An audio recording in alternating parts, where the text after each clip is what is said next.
नमस्कार दोस्तों, आज हम पढ़ रहे हैं उत्तर वैदिक काल। हमने पिछली कक्षा में पढ़ा था ऋग्वैदिक काल के बारे में कि उसके जो आर्थिक आय के साधन है, राजनीतिक कार्य क्या हैं, वर्णों की व्यवस्था क्या है, सामाजिक व्यवस्था क्या है। आज हम इसके बारे में पढ़ेंगे। जो ये उत्तर वैदिक काल है, इसमें क्या है, ऋग्वेद संस्कृति के आधार पर विकसित यजुर्वेद, सामवेद, अर्थवेद, वेदों पर लिखी टीकाएं, ब्राह्मण ग्रंथ तथा आरण्यकीय ग्रंथ, उपवेद, आयुर्वेद, धनुर्वेद, गंधर्ववेद, शिल्पवेद, उपनिषद वेद, 6 वेदांग। ये याद रखना, उपनिषद वेद 6 वेदांग पूछ लिया जाता है। 6 वेदांग कौन कौन से? शिक्षा, कल्प, व्याकरण, ज्योतिष, निरुद्ध, छंद आदि से उत्तर वैदिक काल की संस्कृति की जानकारी मिलती है। उत्तर वैदिक काल की जो तिथि थी ना, ये 1500 से लेकर 1000 ईसा के बीच मानी जाती है। ये जो समय था, ये आर्यों की प्रगति का समय था। उन्होंने गंगा यमुना नदी का मतलब इन्होंने जो अपना भौगोलिक दृष्टि से मतलब अपना जो क्षेत्र था बहुत ही बढ़ा लिया था। और ये गंगा नदी यमुना नदी को पार करके बंगाल तक फैल चुके थे। दक्षिण में भी विंध्याचल पर्वतमाला पार कर ली थी। इस काल की विशेषता को निम्न प्रकार से देखा जा सकता है। हम पढ़ेंगे राजनीतिक जीवन। राजनीतिक जीवन में क्या था इनकी, अब जो तुलना थी ना, वो छोटे छोटे राज्यों से नहीं थी, बड़े बड़े राज्य बन चुके थे, जैसे कुरु, पांचाल, काशी, कौशल, विदेह इत्यादि थे। पुरु व भरत मिलकर कुरुवंश बना। पुरु और भरत मिलकर क्या बना था? कुरुवंश बना। इनके राज्य में आधुनिक हरियाणा भी शामिल है। हस्तिनापुर इनकी राजधानी थी।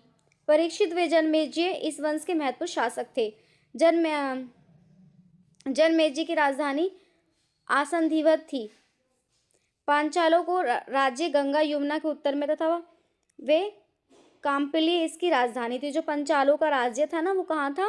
गंगा यमुना के उत्तर में था। और काम्पिल्य क्या था? इसकी राजधानी थी। राजा, इस काल में राजा की शक्ति में वृद्धि हुई। उस काल में क्या था कि जो राजा रहता था उसको मंत्रियों की, पुरोहित की, सबकी सुननी पड़ती थी। लेकिन इस काल में जो राजा की शक्ति थी वो निरंकुश थी। और यहाँ पे एक चीज़ और थी कि यहाँ पे राजा का बेटा ही राजा बनेगा, ऐसी धारणा थी। इस काल में राजा अनेक उपाधियां धारण करता था, जैसे सम्राट, विराट, राजा धीराज आदि अनेक द्वारा अश्वमेध, राजर्षि तथा वाजपेयी बड़े बड़े यज्ञों का आयोजन किया जाता था। पूछ लिया जाता है कि अश्वमेध यज्ञ कौन सा होता है, राजर्षि यज्ञ कौन सा होता है। कई बार पेपरों में पूछा गया है। राजतंत्रात्मक शासन प्रणाली तथा राजाओं का पद वंशानुगत होता था। राजतंत्रात्मक शासन प्रणाली थी यहाँ पे ऐसा होता था कि राजा का बेटा ही राजा बनेगा। उसकी शक्तियाँ निरंकुश होती थी, लेकिन फिर भी वो प्रजा के हित में कार्य करता था। इस काल में क्या था कि इस काल में मातृभूमि के लिए बहुत से उल्लेख मिले हैं। जैसे अर्थवेद में उल्लेख मिला है कि भूमि हमारी माता है, मैं उसका पुत्र हूँ। और यजुर्वेद में भी मिला है कि साधन लोगों से प्रार्थना की गई कि एक ऐसे श्रेष्ठ क्षत्रिय राजा को चुने जो राज्य का विस्तार कर सके, उसमें विद्वान लोगों को आश्रय दे, धन संपदा में समृद्ध कर सके। मतलब इसमें जो था कि राज्य के बारे में, जो अपनी मातृभूमि के बारे में, उसके बारे में बहुत ही इनका लगाव था। और मातृभूमि के लिए ये हमेशा मर मिटने को तत्पर थे। फिर हम इसके बारे में पढ़ेंगे। राजा से आशा की जाती थी कि वह धर्म, ऋतु या नियम के अनुसार कार्य करे, क्योंकि सारा संसार नियमों व धर्मों से बंधा हुआ था। मतलब राजा पे ये था कि भाई राजा भी धर्म के अनुसार चलेगा। और जो राजा धर्म के अनुसार नहीं चलता था ना, उसकी कई बार देखोगे कहीं ग्रंथ होगा, कहीं उल्लेख होगा, उनमें क्या की जाती थी? उसकी आलोचना की जाती थी और उसका वर्णन किया जाता था कि ये राजा ऐसा था, ये राजा ऐसा था।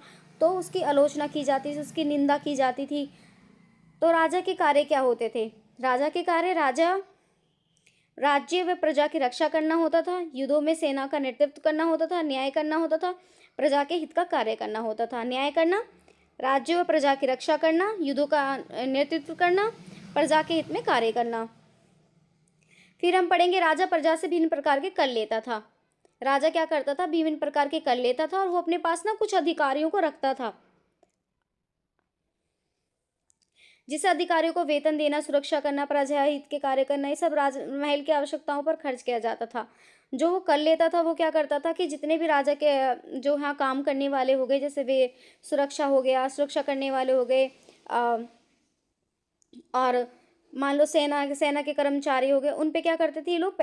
जो कर लेते थे उनको वो कर के रूप में जो वहाँ पे उनकी तनख्वाह के रूप में दिया जाता था। उत्तर वैदिक काल में सभा तथा समिति का महत्व बहुत कम था। कि इसमें सभा समिति का महत्व बहुत कम था। ये क्या करते थे, अपनी सहायता के लिए ऐसे व्यक्तियों को रखते थे जो इनकी सहायता कर सकें, और उनको अपना अपना कार्य देते थे। जैसे भागुदौर, भागुदू क्या होता था, कर एकत्रित करने वाला होता था। भाई भागुदू है ये कर एकत्रित करके लेके आएगा सब जगह से।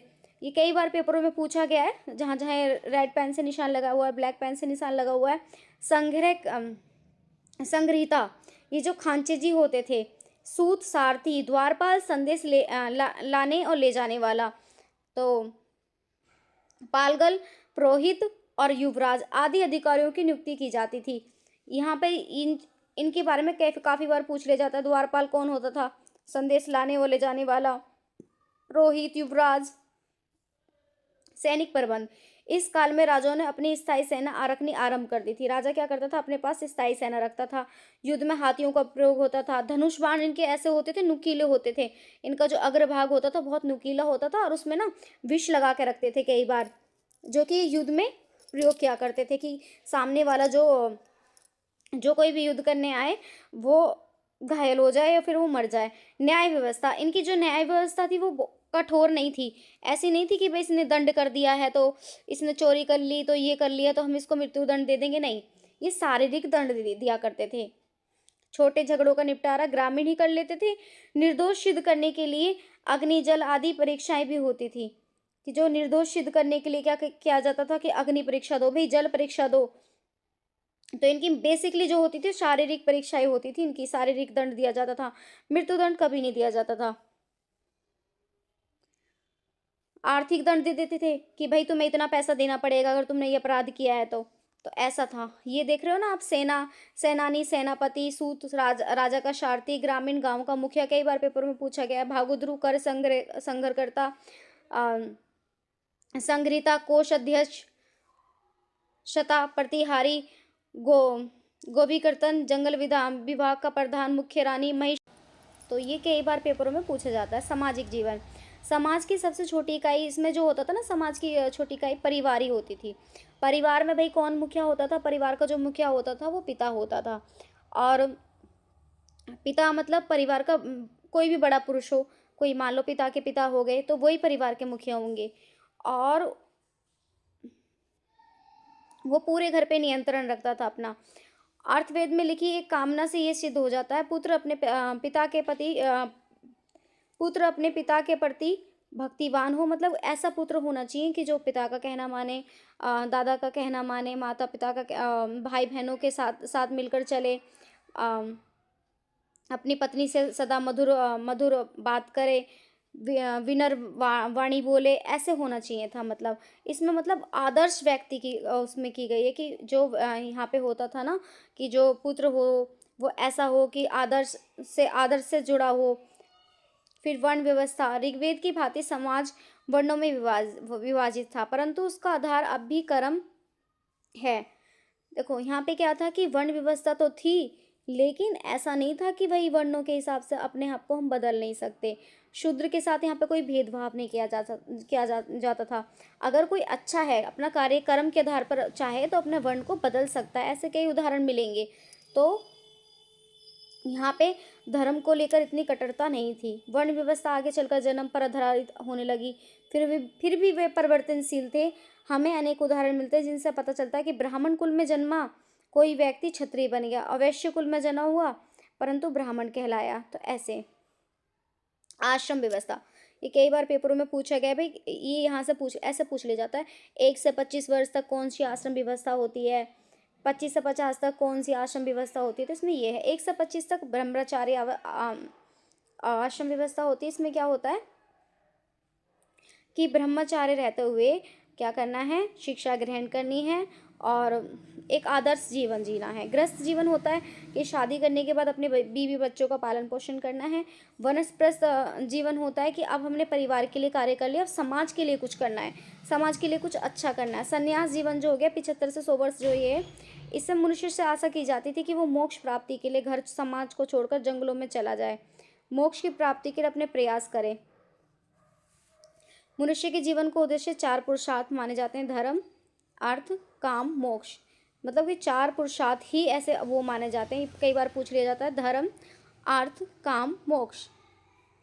संस्कार, जन्म से लेकर मृत्यु तक 16 संस्कारों का करने का प्रचलन था। कितने? 16 संस्कारों का। ये लो आप लोग हमेशा याद रखना, कितने संस्कार थे? 16 संस्कार।